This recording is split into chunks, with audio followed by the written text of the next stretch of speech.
Well, it's nice to have back an instructor from the Emeritus Institute. It's been a little while since we've had someone coming on, so this is really nice to start the semester off right. The spring semester, of course, is I think already started. We have Victor Ettinger on, and Victor is an endocrinologist and teaches a course over at it's over at the Catholic Church in Mission Viejo, which we'll pinpoint that for you in just a moment. But I'd like to welcome you here. Thank you. Welcome you back, I should say. So what your class is about, it's called Hormonal and Metabolic Changes in the Aging Process.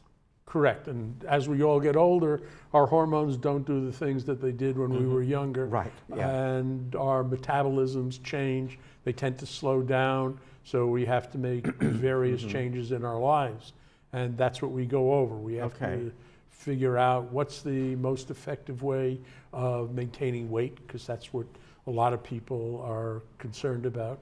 As we get older, we tend to gain weight. Right. Some people, on the other hand, tend to lose weight because their metabolism just doesn't work and they don't absorb calories as well. So we have to figure out how to solve that problem. But I think most people would rather have that problem, but maybe not. I would be very happy to have that problem for a couple of months. Yes, that would be very nice. But then again, you're not probably getting the nutrients and things that you need if that's happening. Right. So, so what are some of the changes that, or what causes these changes? Just simple aging, like anything else in your life. Wear and tear. Our muscles don't, build up as quickly as they used to when we were 20. Our muscles tend to waste away. Yeah. Our bones tend to get softer, so makes us at risk of osteoporotic fractures. Our cholesterol tends to start depositing in our blood vessels, increases our risk of heart attacks and strokes. Our male hormones and female hormones, well, in women they have a sudden loss over a couple of years. In men it's sort of gradual over their lifetime. So their sex lives aren't quite as enthusiastic as they used to be, and maybe they would like to be. So what are some of the things that you go over in your course? Well, my course is very broad. I'm an endocrinologist. Yeah. I deal with hormones, and I deal with obesity, I deal with thyroid.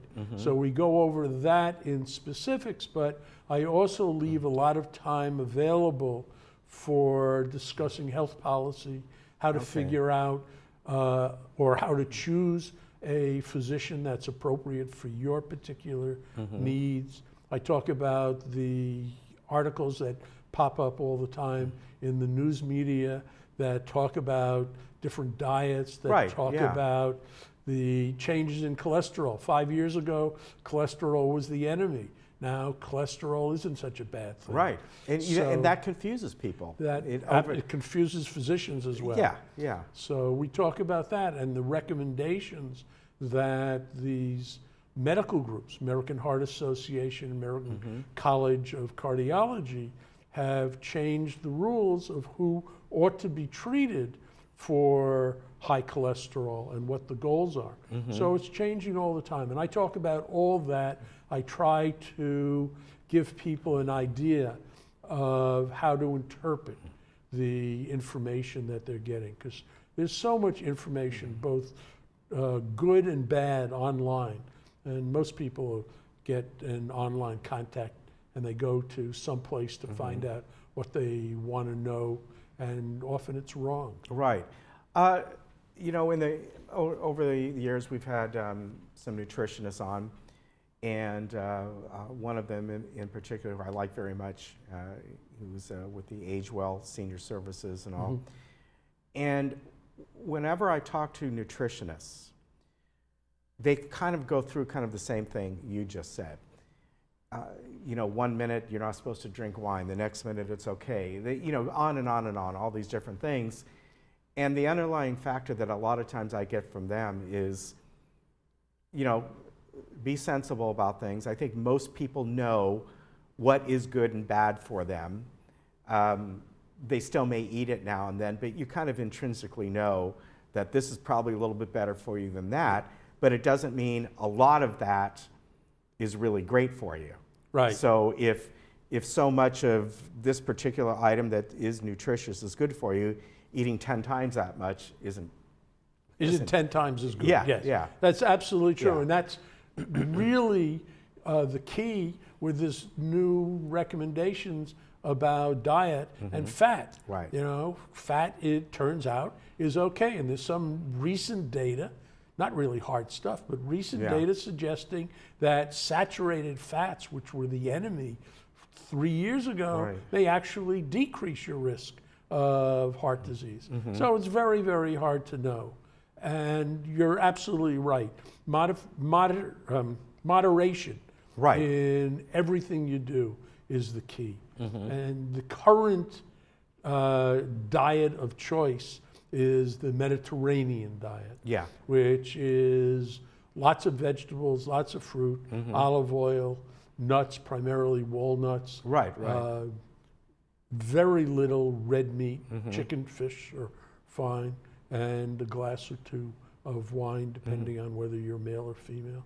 See, that's another thing. They talk about wine as a good thing for your heart, but they don't talk about the fact that women metabolize alcohol much more poorly than men do. So men can have 2 glasses of wine, and women should only have 1 glass of wine.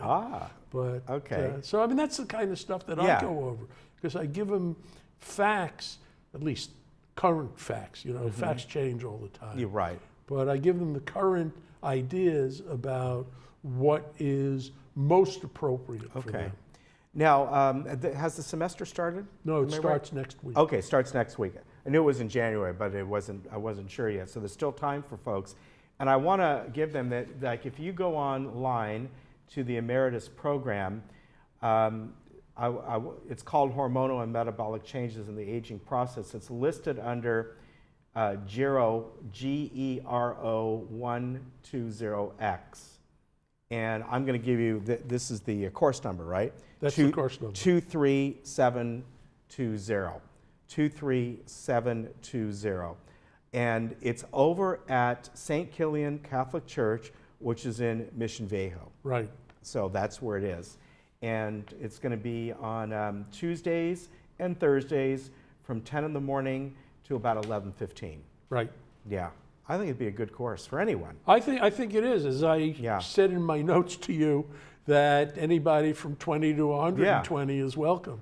And I would like to see lots of people who are not only in their 65 and above age, but people who are in their 30s and 40s and 50s coming, so they'll understand what to expect in the future.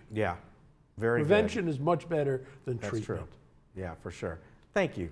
Thank you. Good to see you. Hope to see you again. Ken. Okay. Take care. I'll be back again next semester. All right. All right. We'll get you undone in just a moment, and we'll be right back.